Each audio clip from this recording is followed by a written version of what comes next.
Okay, class, today we're going to talk about personal budgets.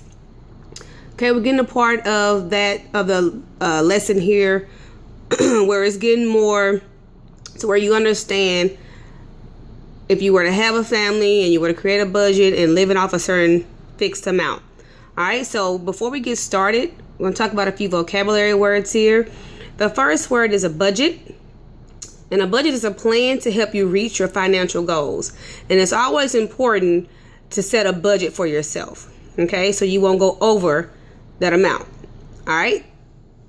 The next word we have is income. That's the amount of money you earn and expenses, or how much you spend. Okay.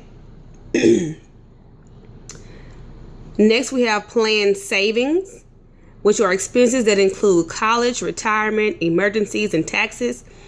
Here's the money that we were speaking about, where you put in your savings account. So in case you want to go to college, you're saving for that. You have that fund. You have your retirement, emergencies, they do come up, and there's taxes as well. Okay, then we have fixed expenses. Those are such as a car and a house payment. These occur regularly and do not change month to month. So these are those expenses that we need. Okay, think of fixed expenses as they come regularly once a month. They don't change typically, and we need them. Variable expenses are such as food or gas and occurs regularly and is necessary for living, but you have some control over the amount. So these vary. That's why they call variable expenses. Now, when we go to the grocery store, and the reason why they call them that is, say, for instance, if you go to the grocery store and you buy food, okay? Yes, we need food, and you would think it'd be fixed expense, but it varies. You may go to Walmart and just need to get milk, cereal, just some small things in one visit. And the next visit, you may need to do the whole grocery shop. You may need to get a bunch of items. So that's why these are variable expenses. Same thing with gas. Gas, we don't. It's always different amounts that we have to put in our gas tank. Excuse me. In order for us to make it. All right. So we do need those variable expenses, but these things vary. They could change month to month. We do have control over those things, and we'll talk more about variable expenses here in just a second. Okay. So let's go over on the inside here, and we're going to talk about identifying the type of expenses. Okay, so let's look at this first example here. This table shows Kimberly's monthly budget. Okay, to earn money, she babysits. We're going to identify the fixed and the variable expenses. Okay, so now remember, those fixed expenses, they occur month to month and they don't change. All right, so let's just look at what we have here. We have Kimberly's monthly budget. We have a description of what she has. We have the income, and income is we're always adding it to expenses. We take away from what we have, and then we have the available amount. All right, so in order to read this, we have our earnings here. She had an income of $120 from babysitting, so that's how much she has available. Then she puts into the college fund. That's an expense. She puts $15 in there. So to subtract that 15 from that 120, that's how we get 105. So every time we have an expense, we're subtracting it. So she ends with $60. All right, so now we're not doing any kind of calculations here. We're just trying to figure out which one are my fixed expenses, which ones are my variable expenses. All right, so we're going to label college fund, shopping, savings for a tablet, and snacks. And you can list them out here, or you can put a V or an F beside it. All right, so let's start with our fixed expenses. All right, so one fixed expense would be college fund. Okay. College fund.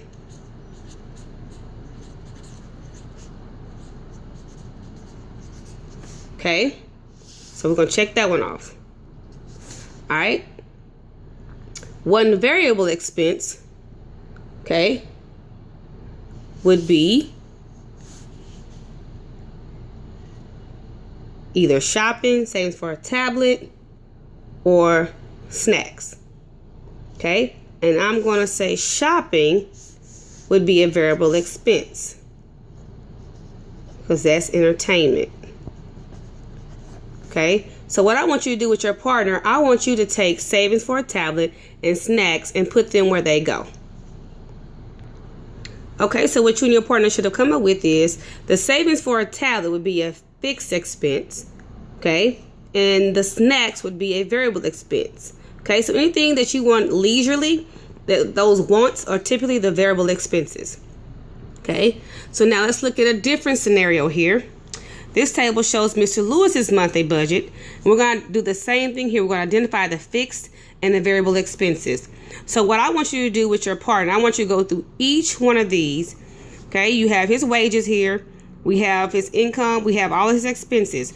I want you to label each one of these as either fixed or variable. Okay, so what you should have come up with, you could have listed them out under fixed expenses or under variable expenses, but taxes are a fixed expense. Rent is fixed. Utilities vary. Okay. Car payment is fixed. Car insurance is a fixed expense. Household expenses such as foods and supplies are variable expenses. And emergency funds are fixed. Okay. So remember, all those things that are necessary for you, to survive, are fixed expenses. Those are things that we need. Yes, we need utilities. Yes, we need food and expenses, but those things vary. The light bill, the water bill, gas bill, those things vary from month to month. Okay? All right.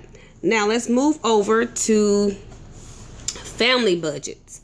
Okay, here's where it really may hit home with you. So, because this gives us the monthly net income for our family and how much is spent on each thing, each variable or fixed expense. Okay, so the first thing I want you to do is I want you to go through each one of these and I want you to label them as fixed or variable expenses. I want you to put an X in each box if it's fixed or if it's variable.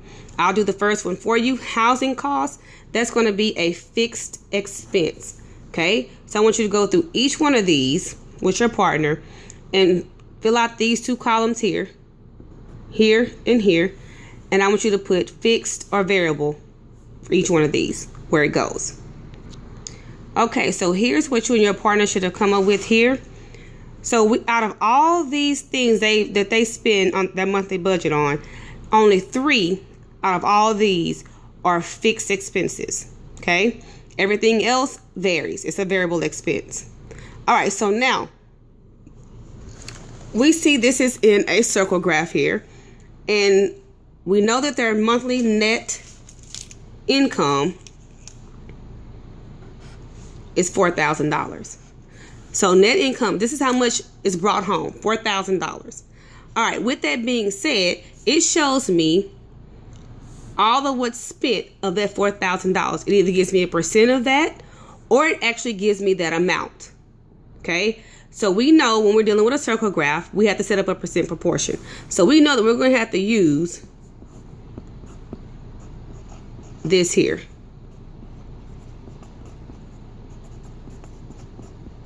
And that $4,000 is going to be my whole. So that's going to go there. All right. So now I'm going to highlight all the ones that have actual money. Okay. And we're going to fill those in first. Okay. So the first thing we're going to do is we're going to start with our net monthly income. And we know that's $4,000. So we're going to put that there. So we know our amount available is $4,000.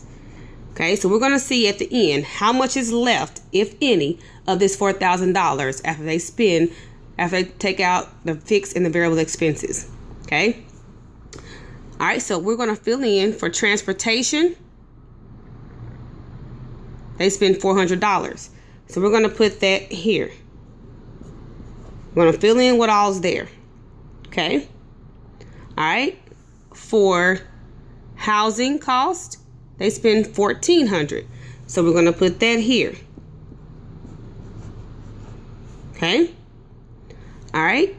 For medical, they spend $600. So we're going to find medical We're going to put 600 there. Okay. And then for savings, 320. All right, so now what we have left here, we have percents, and we're going to fill those in as well under the percent. All right, that's going to be how the percent of that $4,000 that they spend. So if it doesn't give you a money amount, it's going to give you a percent to where you have to find what amount of that is made. Okay, so let's fill those in. Emergency fund would be 5%. So we're going to find emergency fund. We're going to put 5% there. Okay. Clothing is 8%. Entertainment is 4%.